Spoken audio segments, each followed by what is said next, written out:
অনেকের একটা most common প্রশ্ন বা কমেন্টস আইসা পড়ছে যে এই বছর নাকি আপনার ডোমেস্টিকে বাংলাদেশিরা কোনো নুলস্তা বা ভিসা পাবে না। তো এই ব্যাপারটা নিয়ে কথা বলবো। আসসালামু আলাইকুম রহমতুল্লাহি ওয়া বারাকাতুহু।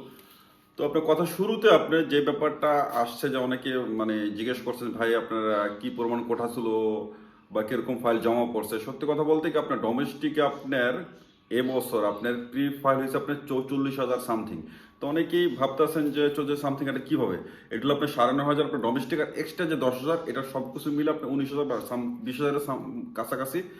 এটার উপরে আপনার প্রি ফাইল 44,000 হয়েছে। তো আপনি অনেকেই জিজ্ঞেস করছেন যে আপনার ভাই তাহলে ক্লিক হয়েছে কি পরিমাণ, এটা তো আসলে বলা যাবে না। তো ক্লিক কিন্তু কখনোই আপনার প্রি ফাইলের ওভার হবে না। তো অনেকেই আপনার মিলানো থেকে, ভেনিস থেকে, বিভিন্ন শহর থেকে আপনাদের হয় না যে আলাপ আলোচনা হয় না, অনেকে ফোন করছে, অনেকে ফোন করতেছে যে অনেকেই এবারকার ডোমেস্টিক ভিসা সার্ভার একটা ঝামেলা হয়েছে আপনার 9টা 1 সেকেন্ডেই ক্লিক করছে, বাট এটা আপনার সেন্ডিং হয়েছে অনেক টাইম নিয়ে। অনেকে সেন্ডিংটা এমন অবস্থা হয়েছে যে আপনার আধা ঘন্টা 1 ঘন্টা পার হয়ে গেছে, তখন সে জিনিসটা ক্যান্সেল করেছে। তার মানে কি, তার মানে আপনি যা প্রিফাইল হয়েছে তার চেয়ে অনেক কম জমা পড়ছে। সত্যি কথা বলতে এটা হইতে পারে 30,000, 32,000, 35,000, কিন্তু অনেক জায়গায় আপনি ফাইল জমা দিতেই পারেন না প্রিফাইল করা সত্ত্বেও। তো এটা হলো আপনার কোঠাটা এখন আপনার পরিপূর্ণ হয়েছে কিনা সেটা ফ্লাশ করে না, কিন্তু এটা আমাদের একটা আনুমানিক ধারণা যে প্রিফাইল 44,000 হয়েছে, কিন্তু পুরোপুরি আপনি কমপ্লিট করতে পারেন না যেহেতু আপনি সার্ভারে ঝামেলা দেখা দিয়েছে। এবার আসি যে বাংলাদেশিরা কি আসলেই কি এই বছর আপনার ডোমেস্টিক ভিসায় কি আপনার নুলস্তা পাবে না, এটা আপনার অনেকে ধারণা করতেছেন বা অনেকে কমেন্টস করছেন। অনেকে বলতেছেন যে এবছর নাকি শুধু ভেনিজুয়েলার দিবে। আসলে ব্যাপারটা এখানে একটা ছোট্ট আপনার গ্যাপ থেকে গেছে, অনেকে ওই জিনিসটা চিন্তা করেন না বা বোঝেন না বা বোঝার চেষ্টা করেন না। ভেনিজুয়েলাটা আপনার হয়েছে কি আপনার ইটালিয়ানদের আমরা বলি বিজনন্য, মানে কোন একজন ইটালিয়ান 100 বছর, 150 বছর, 200 বছর আগে সে ইটালি থেকে, যখন ইটালির অর্থনৈতিক অবস্থা ভালো ছিল না, তখন সে সুইচ করছে। সাউথ আমেরিকাতে প্রচুর ইটালিয়ান গেছে, আপনি ব্রাজিল, আর্জেন্টিনা, আপনি ভেনিজুয়েলা ধরেন। ভেনিজুয়েলাতে গেছে এক লোক ইটালিয়ান, সে ওইখানে গিয়ে বিয়ে টিয়ে করছে, বাচ্চা কাচ্চা হয়েছে, তাদের নাতি নাত করেছে, এখন সে মারা গেছে। বাট তার যে নাতি, তার তো এক জেনারেশন আগের জেনারেশন তো অরিজিন তো ইটালিয়ান ছিল।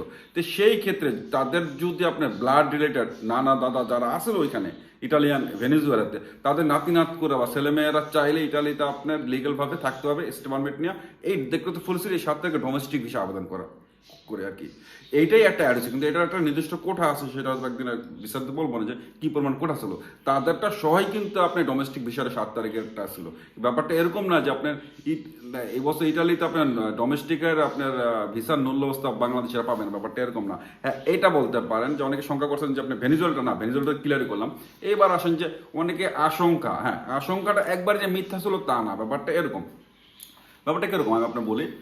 ব্যাপারটা এরকম হয়েছে যে আপনার গত 2-3 বছরে কিন্তু আমাদের বাংলাদেশিদের কিন্তু প্রচুর অনিয়ম গেছে আপনার এই নুলস্তা ব্যবসা যারা করছে বা নুলস্তা যারা দিছে বা 2 নম্বর হয়েছে।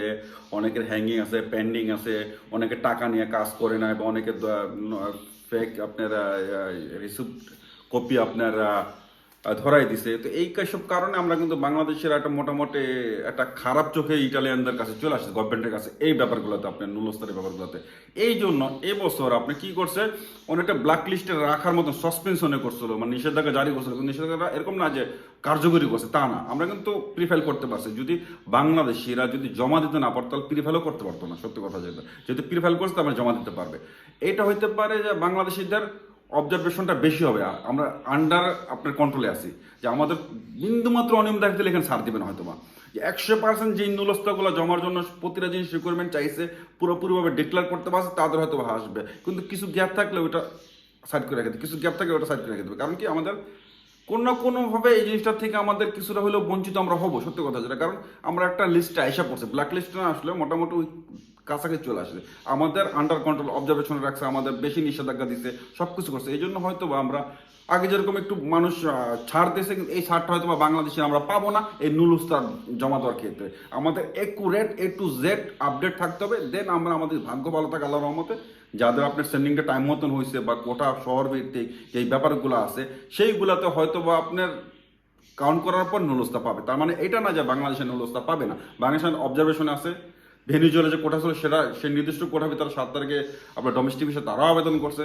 এটা আপনার অনেকেই ভাবতেছেন যে ভেনিজুয়েলা দেবে, বাংলাদেশ দেবে, ব্যাপারটা এরকম না। তো যাই হোক, অনেকেই আবার প্রশ্ন করছেন যে এই বছর তো ভাই আপনার ডোমেস্টিক বিষয়ে আবেদন করলাম, কিন্তু এখনো ভাই রিসিট কপি পাইলাম না। বা সত্যি কথা, গতকাল সন্ধ্যা পর্যন্ত আমরা এক জায়গায় বসি, সেখানে একটা কাপ আছে, অফিস আছে, সেখানে আমরা ঘাটাঘাটি করে দেখছি যে ম্যাক্সিমাম মানুষের এখন পর্যন্ত আপনার রিসিট কপি আসে নাই। সত্যি কথা, 48 ঘন্টা বলছে, তারপর শনিবার মাঝখানে পড়ে গেছে, হয়তো বা সার্ভার অফ করে দিচ্ছে তার অফিসিয়াল কাজ।